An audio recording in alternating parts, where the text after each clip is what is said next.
Am I audible? Okay, thank you. Hello everyone, this is Neelam Pathak here, and we are very happy to have this panel. But before I start on this panel discussion, I know this is the last discussion. We want the same energy in the room, and we would like to focus on some of the very critical, because we are going to discuss on the vehicle safety, which is the customer's priority. Now, but as I start on this, we know that the passenger vehicle business has grown in India, and today, if you see, the market consists of around $42 billion market, which is increasing at the CAGR of around 10.62%. But with that, the safety on the roads have also increased. Just to give you a number, India accounts for 11% of the road accidents in the world. Now, if that is the number, and if the reported number you see, around 1.5 lakhs of the fatalities are reported every year. Now, that's a huge number. Now, on the economic sense, everybody, okay, so what? We are almost 1.4 billion. What is 1.5 lakhs? But no. If you look on the economic cost of it, it takes around 3% of the India GDP on this road safety, accidentals, economic impact that it makes on. Now, with all these numbers, the whole reason of citing is that vehicle safety is not only a compliance or a regulation that one has to do, but it has become a customer priority.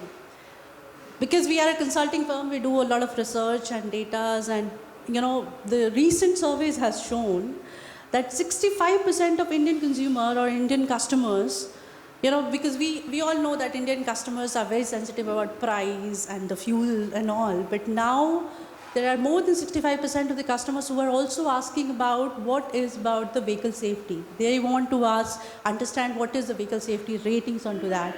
So when the customers' awareness are increasing, it is very, very important that as an OEM, as a institution, as a training institutions, we all are focused onto this vehicle safety and not only make it as a compliance. I have all the senior panelist member here, and we represent the institutions like ARI, ZF, and the NCAP, and also the IDTR, which brings. So that is where we are going to discuss and take it up.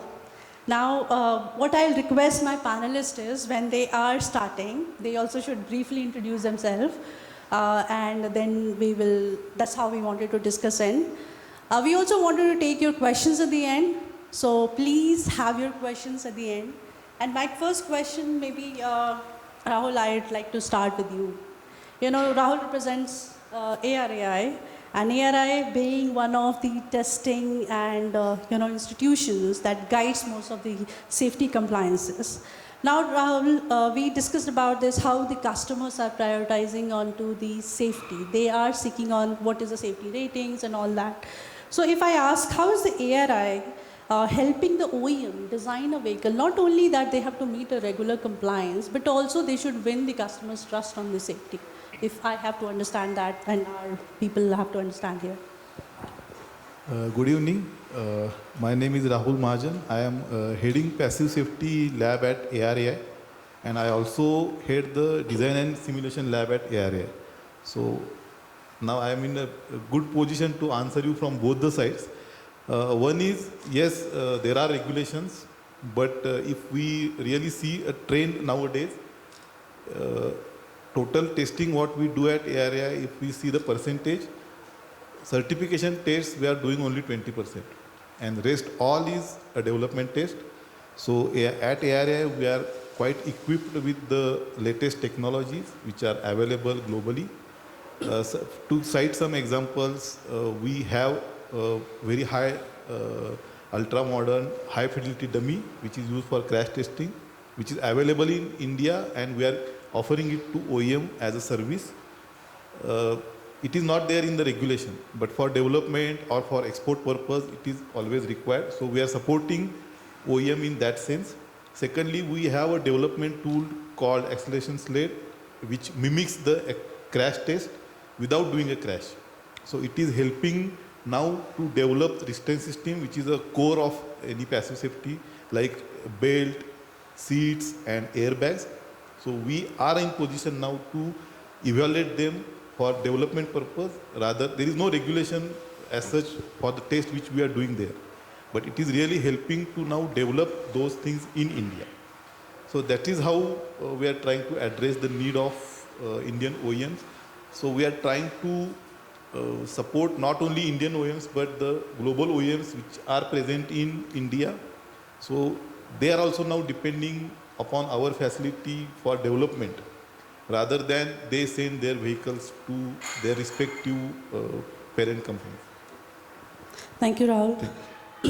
You know, we understood from the Rahul what are the different testing facilities that institution like ARI is providing both to the OEMs for the performance and the safety standards.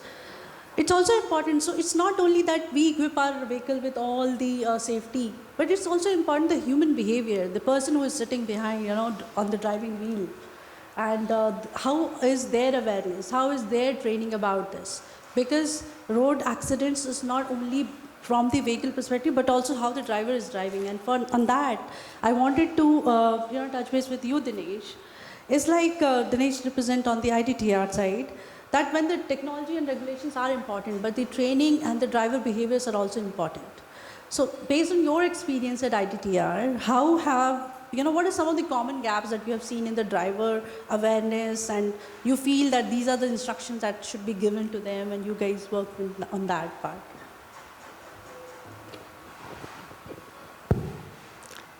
Good evening.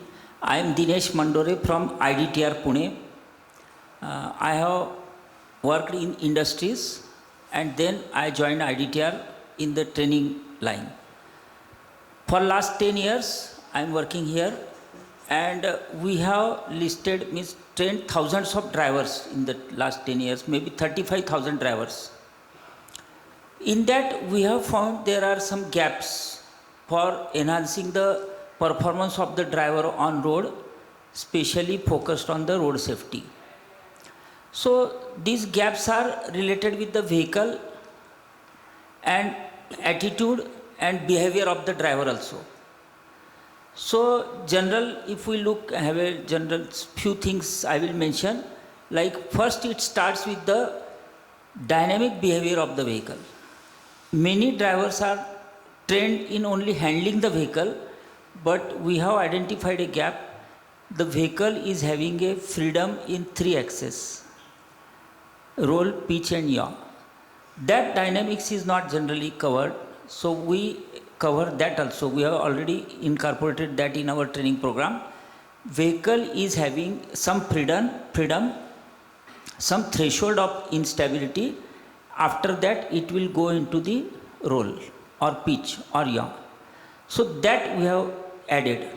In addition, behavior means driver is having a skill which is possessed by the body of the person. If you look at any person, personality consists of 2 things we have found in our research, IDTR, Institute of Driving Training and Research.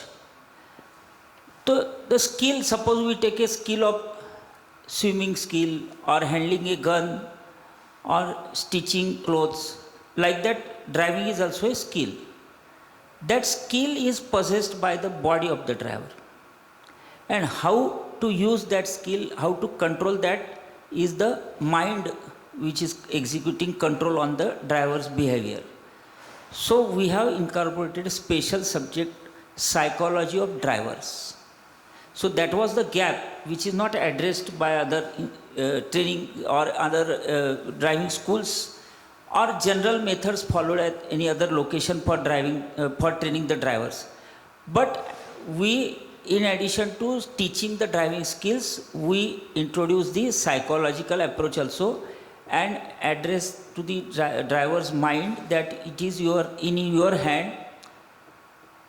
Means we ask him or we teach him to look in this another way, that it is not that drivers are responsible for accidents. We try to teach that drivers are responsible for safe driving. And with that gap is breached, and then they result in the proper driving. Apart from that, many behaviors of the vehicle, like the response of non-ABS brakes, that is also generally not covered or not explained. That is also we have covered, special braking sessions are conducted, different levels of braking are taught. If your vehicle is having ABS well and good, not having, then how to tackle, that is then. Then what are the different provisions in the vehicle like exhaust brake, that is also explained.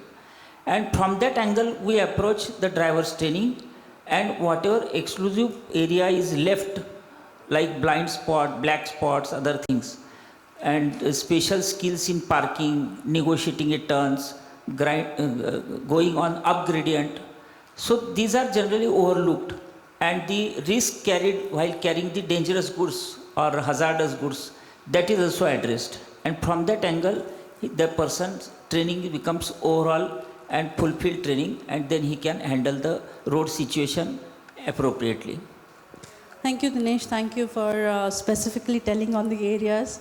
And as I said, one of the venture of ours, Rojgar Dhaba, we work on the blue collar workforce where the drivers and the technicians. And we have seen that how important these trainings are, especially the drivers of the heavy duty commercial vehicles. Now coming back to you, Gaurav, like we discussed on two institutions like ARI and then the driver training, but ZF is being, so Rahul, so Gaurav represents the ZF group, head sales passenger vehicle. And ZF being a global supplier, bringing the technology, especially making these vehicles safer. And I would like you to touch base on especially the technologies that are on the chassis and ADAS. And how is how is it helping the OEMs to enhance on their vehicle safety part, if you would like to, and meeting these consumer expectations in the Indian market? So thanks for the question. Before I answer that question, I would firstly thank the PVF Forum for putting together this wonderful event. And this topic on safety, that's very close to my heart. So I'm really delighted to be on this panel. I would also like to thank Neelam for moderating this, guiding us, and my fellow panelists, and a very warm greeting to my audience.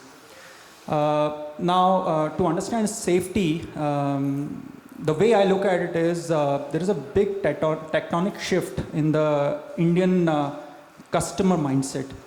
Earlier, the way safety was looked at, it was more about meeting the regulation, which was more a push strategy. Now, if you will see, the customer actually wants it, it's more of a fundamental requirement. Like, for example, today's end customer, they are very, very informed, they are more educated. The social media ratings on their fingertips. So even before doing a buying decision, they first see what are the NCAP rating of that car. And only after that, they do those buying decisions. Even for the OEMs, you see the way the shift is changing. The NCAP ratings, that has become more of a brand differentiator. Now, when it comes to meeting these safety standards, there are different technologies available through which these active and passive safeties can be achieved. I would like to touch upon two very important domains where ZF is very active. So one is the chassis domain and second is the ADAS domain. Now, if I have to use an analogy, a very simple analogy, so you see a living organism. Now, if the living organism has to be safe, he needs to have very fast reflexes. So if a hand comes to him, the reflex should be very, very fast. Now, if you take this analogy to a vehicle safety environment, then like you have the entire skeleton of the living organism, so that is very synonymous to the chassis of the entire car. And as far as the nervous system of that living organism is concerned, that is the ADAS, right? So ZF is working actually primarily on these two areas. ZF is one of the leading global technology leader in multiple technologies. Majorly it is ADAS, it is chassis technologies, e-mobility and powertrain. Now, having said that, there are multiple technologies, safety technologies that ZF offers to its customers, which touch upon all the three aspect of vehicle safety. So majorly there are three aspects. One is the pre-crash, second is during the crash, and the third one is the post-crash. So if you see the pre-crash, majorly the technologies that we offer, that is more in the space of active safety, whether it is in the area of braking, steering, suspension, and stuff like that, ADAS. During crash, the passive safety technologies, they come more into play. So like your seat belts and your airbags. And then comes the post-crash, where we utilize technologies like V2X, V2V, V2I, telematics and stuff like that. Now, how does ZF contribute to the OEMs? Because we have a very, very wide portfolio, right? So it comes with a lot of responsibility. We want it to be a very trusted partner to our OEMs. So there are two contexts, how do we do it? So first is the current context. So we have solutions like which we call it as turnkey solutions, where we take all these technologies, we try to take most of the heavy lifting that the OEM does, and we bring this advanced technologies, develop it for the OEM so that their job becomes very easy, and bring it to the market. Now, second is the future concept, where you would have heard that ZF has launched the Chassis 2.0 concept. So basically, where we bring all these actuators, whether it is braking, intelligent suspension, all together, and we blend it with the software-defined approach. And that really helps the OEMs, to be future-ready, whether it is the E&D platforms they are developing, or whether it is the new car platforms.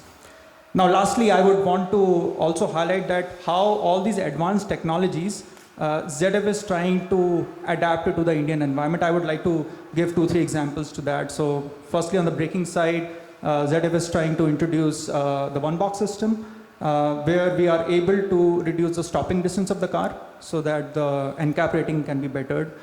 Then the second one is the dual pin and electric power steering. So we're really proud to see that the Indian government is putting a lot of stress on electrification. 20 to 25%, that is what the statistics says by 2030. Now when the electric vehicle comes, the battery weight increases and the vehicle gets less steerable. And that is where the dual pin in EPS, it makes it more safe. And lastly, on the ADAS side, so there we are integrating, the animal detection features, which is very unique to the Indian roads.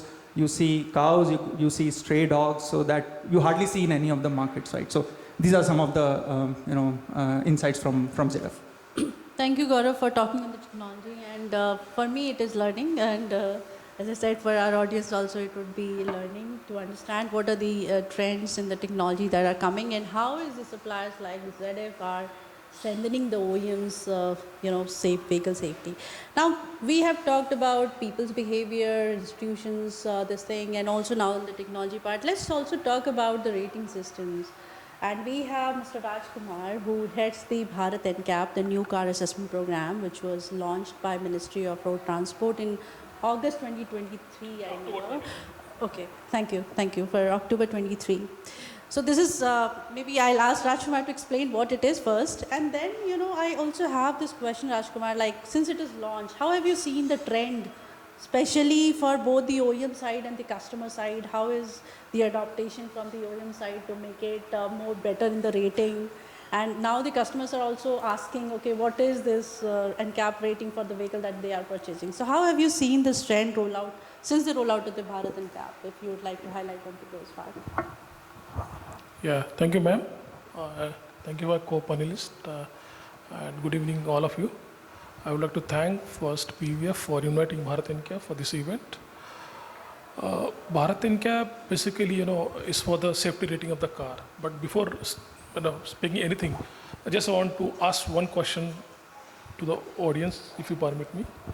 How many of you know about the Bharat NCAP, or how many of you know Bharat NCAP?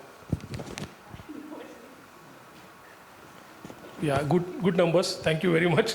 Okay, so see, Bharat NCAP started as said October 23. Bharat NCAP name itself, indicates it's about India, it's about Bharat, and we have really done very well during this 2 years time. This initiative is taken by Minister of Road Transport and Highways under the leadership of Honorable Minister Nitin Gadkari ji, and this center is established at CIRT, Central Institute of Road Transport.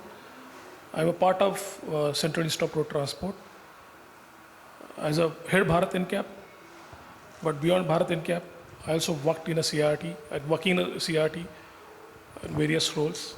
But Bharat NCAP has given a very different opportunity and a different experience, and it directly connects to the consumer. And when we say safety not only about the road safety, but safety basically a passenger or people sitting inside the vehicle, and that is important. We always say in Bharat NCAP that safety beyond regulation. We one step ahead than the safety, right?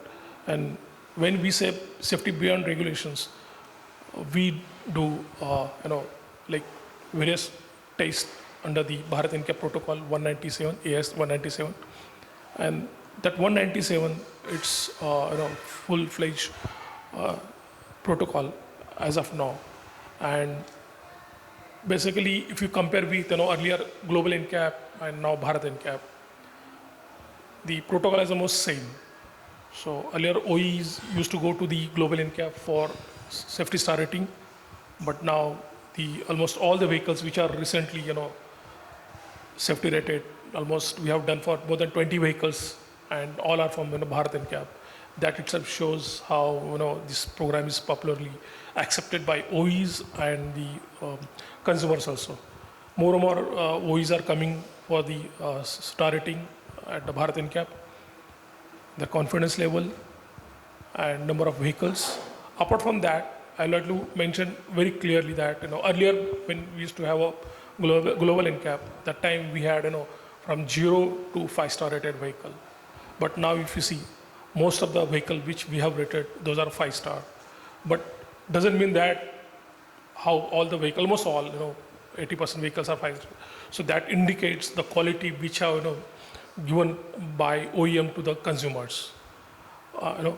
That kind of acceptance from the OE, that kind of improvement in the technology, vehicle, and that all put together, the occupant very safe hands when the vehicle is rated for the star rating. The perception about a Bharat NCAP is changed a lot, and acceptability in terms of OE, in terms of consumer, is tremendous. Earlier people used to say, before NCAP, the first question was that, kitna mileage milta hai gaadi ka, that was a question earlier. Now this question is not arising. The question is how safe the car is. What are the safety rating of that car, because people are more worried about the safety, consumer more about the safety of themselves and the family and occupants. That's how Bharat NCAP plays very vital role, giving that safety assurance through the star rating system.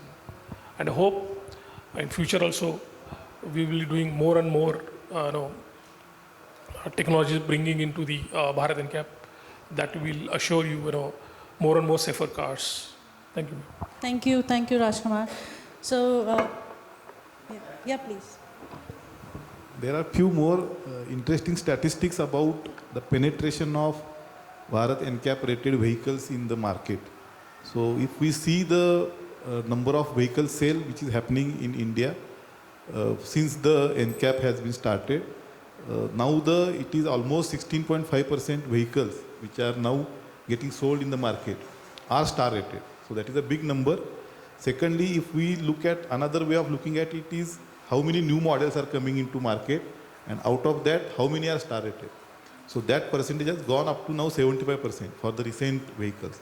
So that is also a very good indicator that it has been very much accepted by the consumers, and OE are also trying to encash that benefit of NCAP. What is it? Thank you, Rahul. Hold on that mic. In fact, I have the next question with you only, because actually it is very important. And even consumers and customers are asking when they are going to dealership, what is the rating? What is the NCAP rating? I mean, I have seen few. We were about to purchase one new vehicle, and that is where we were also doing the research and all that. So now, as Rajkumar was explaining the how it has evolved and how this rating system has been done, as a testing ecosystem, if I have to ask from the ARI perspective, how is this testing ecosystem is evolving, which can match this this global standards of the benchmark that's been coming out, and especially can match up the vision that with the Bharat NCAP that we have. So how you guys are adding or supporting onto so that the whole vision of Ministry of Transport on Bharat NCAP is aligning with this? Yeah. Actually, just to give some more insight about what will happen with Bharat NCAP beyond October 27, because the current timeline for current NCAP is up to October 27. We both are part of panel who is working on developing Bharat NCAP 2.0. Because it is still under formation, we will not be able to share more details, but definitely we are trying to match up with or catch up with the other NCAPs which are globally available. Earlier gap was more than 30 years in the terms of technology, which is drastically reducing with the efforts taken by the ministry, and even OE also has supported it quite well and with the right spirit. So basically we are trying to add more in terms of passive safety requirements to have a overall safety of vehicle, because currently only there are 3 tests. We will be adding few more to ensure all around safety of the vehicle. And also as Zedep was talking about the technology in terms of ADAS, because passive safety comes into picture when there is crash is happening. But if we work on not to have the crash itself, that will really going to help the safety in a much bigger way. So we will be also adding few of these ADAS technologies in our new NCAP program. And readiness of test agency wise, we already are capable of handling most of the Euro NCAP test nowadays itself. And we are technically quite ready for the challenges for at least 2.0 which we are talking about. And we are also gearing up for 3.0, because we will be also talking what will happen beyond 32, because we have to create a roadmap so that industry also will be ready with their plan. They have to align their development plan with the NCAP requirements. So a lot of work is going on that side. And on infrastructure side, we are having everything which is required for future requirements. We are actually currently also we are testing all the regulatory requirements in globally which is there. So we are there. To add some of the development tests, we have the new generation dummies, we have new generation equipment which is required. Or I explained like Hygie, we have airbag test facility, which is much beyond the regulatory requirement. And NCAP, the way Rajkumar sir was talking about, it is beyond regulation. So if you see, there was a requirement of, there was a rule for 6 airbags. But with the penetration of NCAP, ministry felt there is no need to now say that we have to make it mandatory. It is becoming automatically, it is coming the part of design.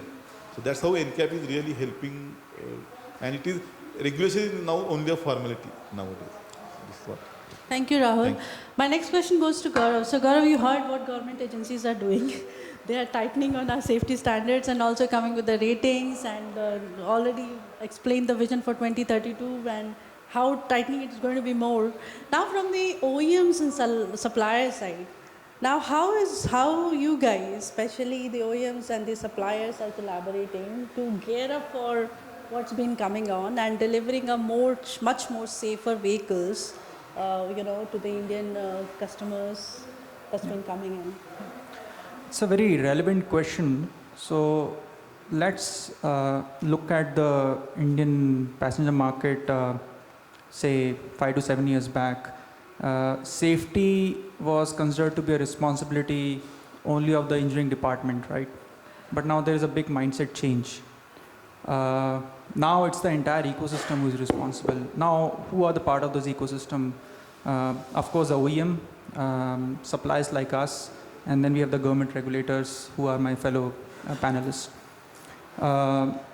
Now, talking about the ecosystem, let's take a cue from developed nations, just to take an example. So today, the US market or the Europe market that we see from a safety standpoint, that was nowhere around 20 to 40 years back, right? So they themselves made regulations, made mistakes, corrected it. It was an iterative process, right? Now, the very intelligent thing that the Indian regulation, safety regulation, folks have done is they have very intelligently, picked up the right features from there and adapted to the local needs. Now, what different they have done is that they have actually compressed the lead times in which they can bring it to the market. Like, I mean, we all know that 2017, the BS4 came, and just 3 years we leapfrogged to 2020. That was basically, a example of this. But I took the example of emissions. So let me take example of safety. So, like for example, you take the BNCAP, right? So the government regulations, they rolled out BNCAP 1.0. Suppliers like ZF, we helped the OEMs by offering brake control technologies. And the OEMs, they actually integrated all these technologies into the vehicles and made sure the regulations and the performance requirements are met, right? So this is a perfect example. Now how ZF, I would like to give some examples on ZF, that how ZF is very closely collaborating with the OEMs to give these advanced technologies, giving it a local flavor.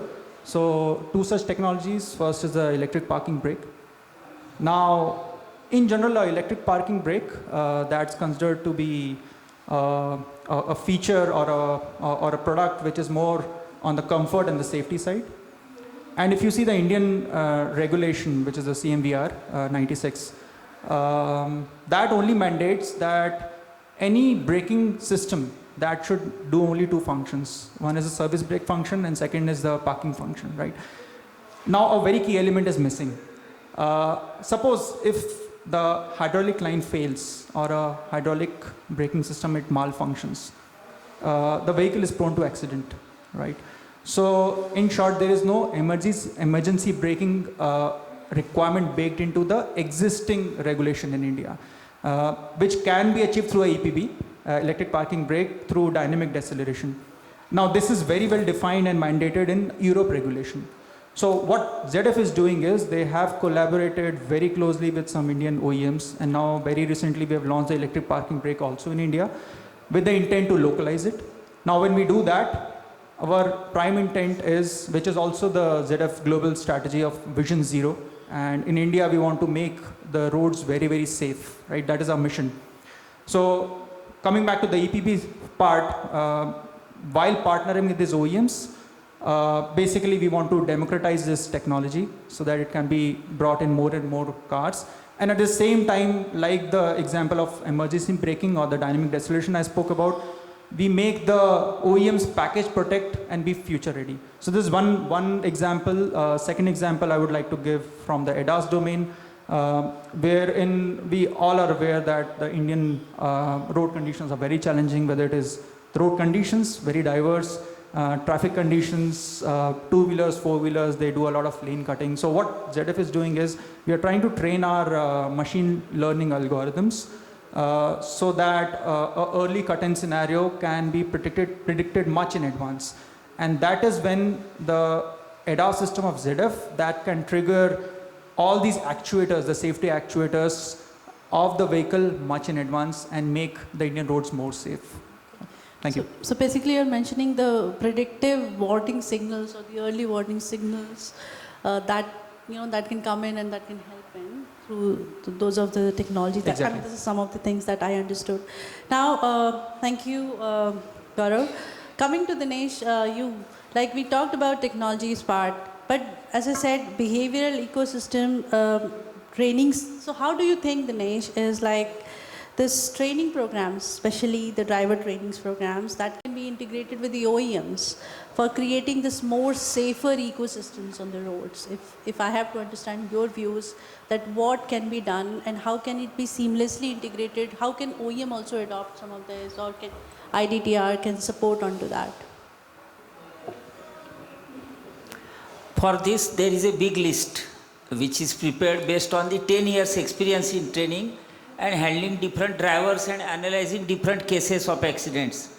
So there are a lot of expectations.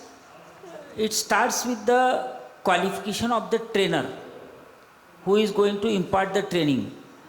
In central motor vehicle rules, there is a mention what quality should be possessed by the trainer. But for last so many years, one thing is striking me, that at the end it is mentioned However, those who have served for 5 years before the implementation of this law are exempted from this. Now, law is introduced in 1989, but still the provision is not removed. So, under that excuse, any trainer takes on the trainer's job and having not undergone any training himself, and then what he will teach, that we can expect, what result we are seeing. So, on legislation front, definitely there is a scope. In fact, I was waiting where I will express my feeling. So, thank you for giving me the opportunity to vent out the feeling. That central motor vehicle rule itself needs to remove the exemption given for any qualification to be possessed by the trainer, because they are mentioning, they have listed this much education, this much technical education, this much experience, this much license, this much old license and all that. And then at the end given exemption. Okay, all these things are exempted in case he has served for 5 years before the law has come into action. Law has come into action in 1989. Now at least 60 years old trainer is there, then only he can claim the exemption. Others who are born after 1989, still they can go under the same carpet. Okay, I am exempted. I need not have any qualification, any training. I can go on training. So then how I will train? Whatever voltage I am having, that much only I will pass on. Suppose I am having 14 volt, then I can charge the battery having 12 volts. But suppose I am having 8 volts, I will share with that battery, and I will also come down to 6 volt. That battery will also come down to 6 volt. So that is the first area where definitely legislation can look into, the removing the exemption given for the qualification, minimum qualification to be possessed by the driver, by the trainer. Second area which I am looking into is the CSR activity. CSR activity is very well set, and we are also having CSR benefit, and which is benefiting to the society to large extent. But I think with the training program for especially the unorganized drivers and for the trainers, the CSR law can be modified to give a multiplying factor. Suppose I spend 1 crore in CSR fund, so I get exemption for 1 crore. But suppose I undergo the training in consultation, I sponsor the trainings in consultation with reputed organizations like CIRT, IDTR, who are in this field, and they are established that they are thorough, they are genuine. Then in that case, any money spent there can be having a multiplying effect, can be given. In addition, I think the GST is 18%.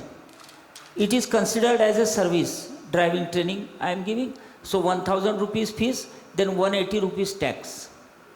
So if GST government gives a serious consideration, and I honestly request government that if they can reduce the GST, then it will definitely help to accommodate more and more better programs for training and give more and more output in the same. Because many times customers put the restriction, we have this budget, in this budget we want to train the drivers, so okay, then we have to chalk out accordingly. Apart from that, there can be OEM also, they can also contribute, means in the sense, whenever we are delivering the vehicle, at that time there can be a customer friend appointed by the OEM. So, suppose one vehicle manufacturer is there and the dealer is there. At the dealer, there should be a person trained by the OEM, and that person should at least show the films related with the accidents, crashes, and some effects of the accidents. Because many times what happens, car I purchase with enthusiasm and I drive, and it is possible to go beyond 100 km/h speed also, and then I am new person, I am not having the proper control on the vehicle, and at a high speed the crash takes place and whole thing is gone. So if suppose, as the saying goes, forewarned is forearmed. So suppose every dealer person comes for purchasing the vehicle, okay, I am your friend, please take, congratulations, other things, and then please spare your 30 minutes, come in our training hall, I will show you some things which can go wrong if you are losing the control of the vehicle. Because the concept of losing the control of the vehicle is very difficult to digest. The vehicle should be always under the control of the driver. But many drivers say ki control of the vehicle chala gaya, brakes have failed. How brakes can fail? Whereas brake design is such that it is having a fail-safe design. So how brake can fail? It is not the failure of the brake. It is the wrong time or late application of the brake. That's why it has happened. So with these things, there are a lot of things which you can work out for these things. Like there can be a subsidy offered by the government for training in organized institutes. Aadhaar based, it can be availed only once in a lifetime. And because what happens now, I want to learn car driving, or I want to learn truck driving, or I want to learn bus driving or trailer driving, the fees is in the range of some thousands rupees. So I go on postponing, then I select shortcut. And through shortcut method, I get the license and go on driving, and then I take chances because I am not aware the consequences of the consequences of the wrong actions on the road. So suppose some subsidy is offered by the government legislation, okay, if you enroll in this institute for this course, we will give you 30%, 40% subsidy. It will be Aadhaar based, only availed once in a lifetime, and that too, we will pay directly to the organization if you satisfactorily complete the training. So that will definitely boost the training activities. And we have our programs. Definitely our programs are so now nicely drafted, crafted and devised that if you definitely undergo that course, no, the driver will never make accident. So it will definitely meet our requirement. That is some inputs which I observed. Thank you, Dinesh, and also, suggesting some of the practical things that can be done. Now, coming to Rajkumar, to you. Now, we talked about how the safety regulations are tightening, how the Ministry of Transport is coming with more safer compliance regulations. Now, how do you see, especially from the key milestones or regulatory evolutions that you can see which can match the Indian safety regulations with the global safety standards that we have? What is some of your views that how are we more closing these gaps? Because we always see that, okay, there is a global standard and there is an Indian standard. And maybe both Rahul, you and him can add it on this. Thank you, Rahul. I'm throwing some light on some of the statistics and about the NCAP, because we work very closely, Rahul and me, for the testing and for the next protocol. As Madam said, what is gap and how we are trying to fulfill that gap. As I said earlier, the OEs have given a lot of confidence, and that willingness to reach to the next level also. That has given a very insight into the core committee which we have, which Marth has constituted. Under that committee, like Rahul said, there is a gap between India and other countries, Western countries. That gap we are trying to bridge through this Bharat NCAP. And through Bharat NCAP, we are trying to, as Rahul said, there are something which we cannot disclose at the moment, but then overall idea I can share with you. Through that, next protocol, we are trying to address that issue, bridging the gap.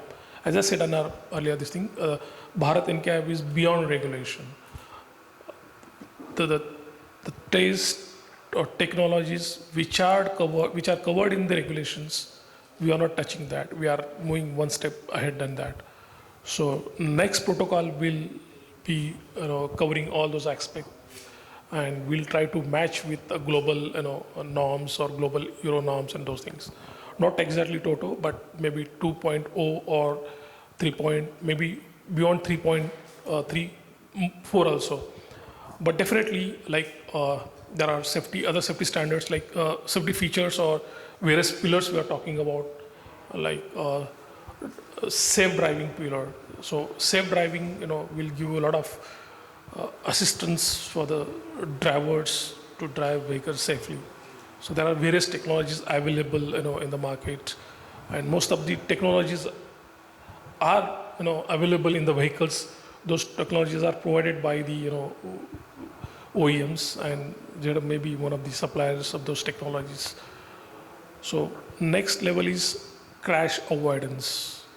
So crash avoidance is again, we call it as a ADAS, or that is going to help us to avoid the crash. But then third pillar is about the crash or passive safety. We are trying to adapt more load cases into that, and that will again improve our safety, occupant safety beyond present level.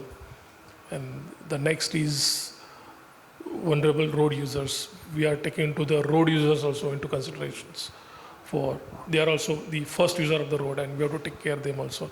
So that is also there. And then the last is the in case of emergency, how to deal with the emergency, SOS calls or checklist. I know those kind of things are there where we can immediately give a first-hand help, or we can rush to the injured persons to the hospitals. Those things are covered in these all next protocols, and that is going to be really a key point or key takeaways for the next level of Bharat NCAP.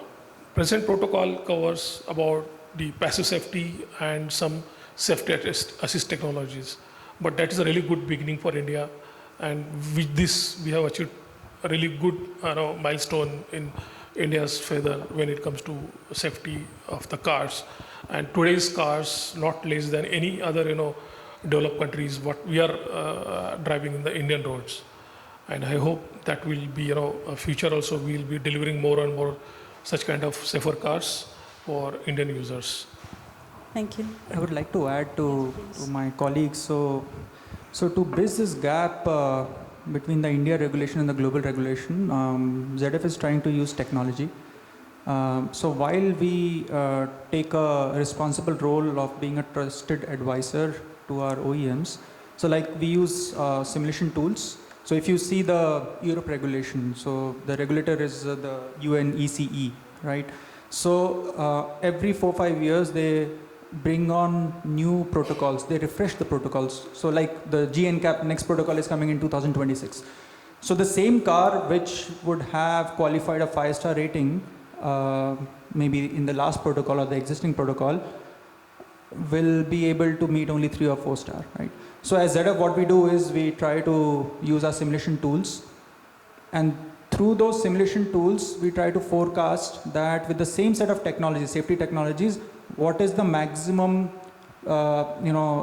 star rating that particular car can achieve, and then we make our technologies very scalable, so that so for example the ADAS thing, right? So we have the SCAM system. So we actually propose to the OEM that you need to use which right level of SCAM, so that it can be more scalable. Rather than making the entire platform change, they can just upgrade that particular platform. So this is one. Second thing is we are also now working on digital twins, which will help to digitize the validation, the whole process. And with that, the entire lead time also comes down. So that is how the gap between the Indian regulation and the global regulation it reduces. Thank you. Thank you for adding that, Gaurav. And just to sum up, we talked about NCAP, but when we talk about regulation, year 2027 is very critical as far as India is concerned, because our regulations are also getting updated in either October 27 or April 28. And good thing is we are 100% aligning with Europe. So there is no gap after 28. So that is also a very big step. That is on passive safety side. On active safety side, already there are 9 draft standards are already present, and it is only waiting for getting it implemented. So again, there is a big push from ministry to already they are going ahead with commercial vehicle to start with, because driver drowsiness or blind spot or those things which are very critical for commercial vehicles are coming upfront, and passenger vehicles will follow after that. So good news is we are Closing the gaps. closing the gap. Thank you, Rahul adding. We are now open for the questions from the audience. Any one of you, if you have any question, please raise your hand or stand up and please ask the question. Thank you. It was a great session. My question to the panel is over the years, how the safety regulations have evolved, and I would really like your opinion on how do you see safety regulations evolving in terms of EVs? Right, because I don't think we have spoken much about EVs in this because, because I see that, we have government's ambitions being 30% electrification till 2030. So how do you see the regulations evolving, and how do you see, OEMs adapting to it? Because we see real scenarios where, battery packs are heating up and there are really harsh thermal conditions while even stationary vehicles, I'm not even talking about, the vehicles in drive, due to, sometimes vehicles heating up due to the surrounding temperatures rather than the vehicle temperatures themselves. So how do you see that evolving? Thank you. Yeah, your observations are right. We have not discussed anything about EV, but that has been already taken care in the current regulation itself. There is a requirement of fuel safety in terms of EVs, in terms of IC vehicles, but similarly there is a requirement post-crash how the vehicle should behave. So there are already requirements that it should automatically cut off the supply and it should not catch fire. It has to be under observation for 24 hours and we have to see whether there are any malfunctioning happening because of EV. So those are already taken care and we are aligning with Europe in that. So it is already taken care. But more or addition to that, there are a lot of battery level tests or component level tests also are happening. So lot of care has been taken to ensure that the batteries or overall EV systems or drivetrains are quite safe in all adverse conditions which we typically see in India. So few accidents or incidents are happening, but standards are also parallelly getting upgraded and we are trying to catch up with those things also. So there is a lot of focus, efforts are happening on component level as well as vehicle level. Thank you, Rahul. Any other question we have? Okay, considering that, you have understood most of the things that we discussed, and at least I had a lot of learning, especially learning on the Bharat Gap, the vision, the testing ecosystem evolving, and also what is being done on the driver training programs for integration. So thank you to all our panelists for sharing their views and helping us understand how it is being happening. And it is one thing which I wanted to say, that vehicle safety is no more a compliance only, it is a mandate. It is a mandate for the OEMs, for the training institutions, for the testing agencies to understand that customers are being more and more aware. They know, they will ask you, like today we go for buying the fridge, we ask what is the star rating. Customers are going to ask what is the safety ratings of my vehicle, and we have to be prepared as an ecosystem people, whether it is OEMs, suppliers, testing agencies, we all have to understand this. So thank you for sharing your views. I hope all of you enjoyed our conversation. Thanks again.